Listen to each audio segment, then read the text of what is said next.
Okay, now we're into sound. Sound has got a lot of characteristics. There's a lot to it. So let's delve into it. Sound is vibrations that set into motion longitudinal waves of compression and refraction propagated through modular structures such as gases, liquids, and solids. It's a fancy way of saying sound or noise. So what you've got is the origin of the sound, whether it's a speaker, someone speaking, car crash, car horn, a siren, whatever it is, and it's going to have, compression and refraction. It's going to move air molecules. Then when it reaches our ear, we hear it. Sound has both physical, technical aspects and psychological or aesthetic qualities.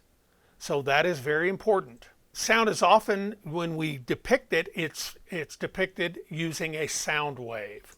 So here's what a sound wave looks like. It's got compression, which is the top of the wave, refraction, which is the bottom of the wave. Cycle is where our wave crosses the midpoint line and goes all the way through a compression and a refraction back to the midpoint line. That is a cycle. However, a wavelength is measured from the top of the compression to the top of the next compression. Frequency is the number of cycles, the complete up and down motion from compression to refraction per second. This is expressed as cycles per second, CPS, or hertz. The reason it's called hertz is the guy who discovered this or defined it. His name was Hertz, so he got to name it after himself.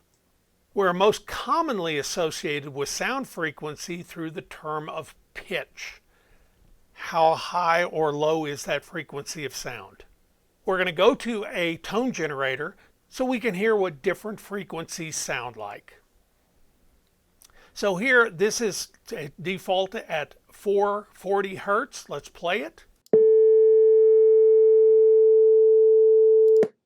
So that's 440 hertz. So let's jump this up and let's do 1,000 hertz.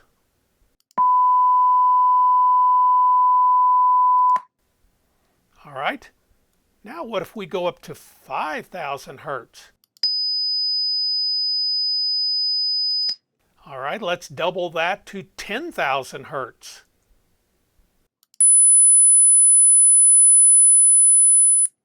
Now let's go up even higher. Let's go to 20,000 hertz.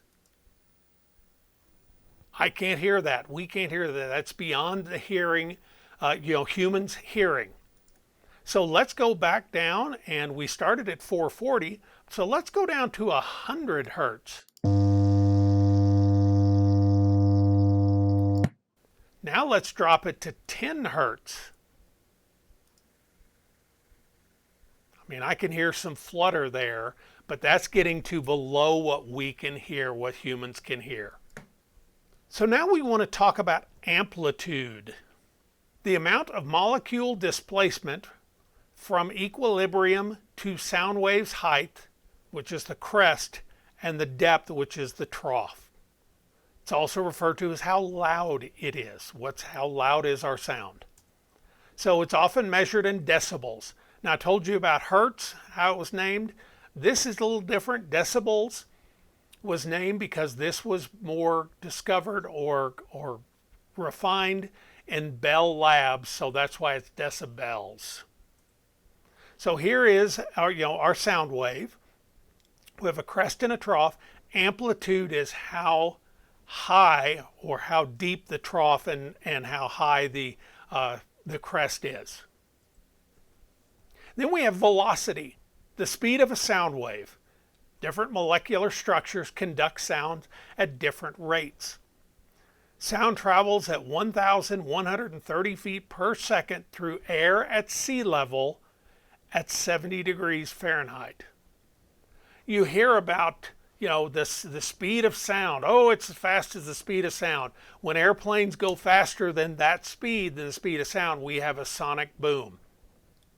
Now, we measure this in air. We are, as human beings, and most mammals and birds and reptiles, all those things on the earth, we are tuned to hear sound through air.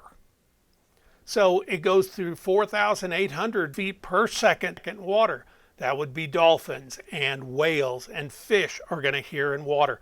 You've heard about how whale sounds can be heard for miles and miles underwater because the sound travels underwater much faster.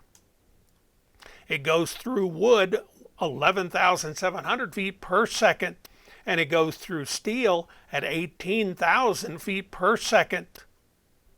We've all seen prison movies where they'll tap on the pipes to send messages to and from.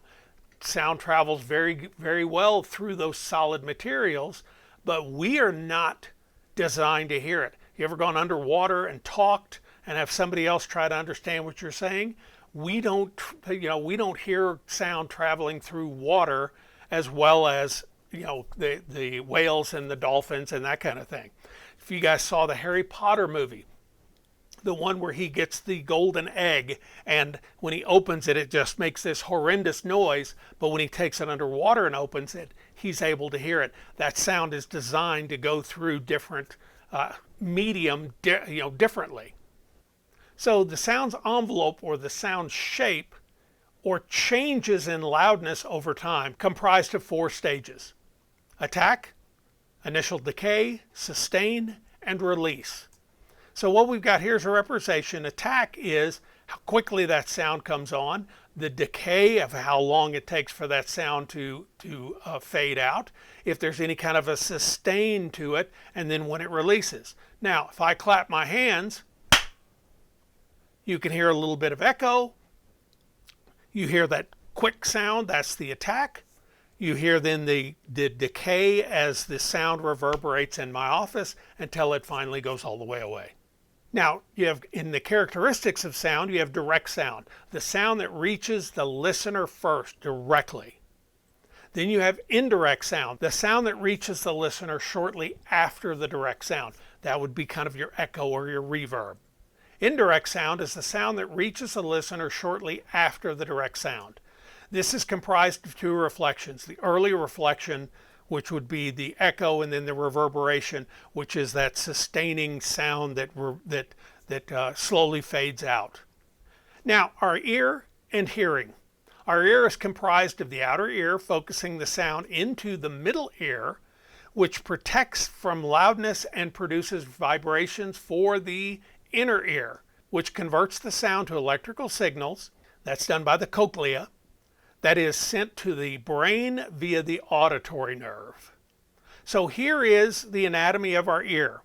We've got the outer ear, the inner ear, the ear canal. Then we have the inner ear made up of our eardrum, and then these are the smallest bones in our body, and they move back and forth, which then create the vibrations that go into the cochlea.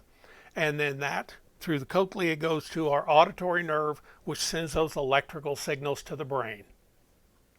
So there's an introduction to sound. Hopefully you've got some of the basics of sound, and we'll delve into that more directly in the next lecture.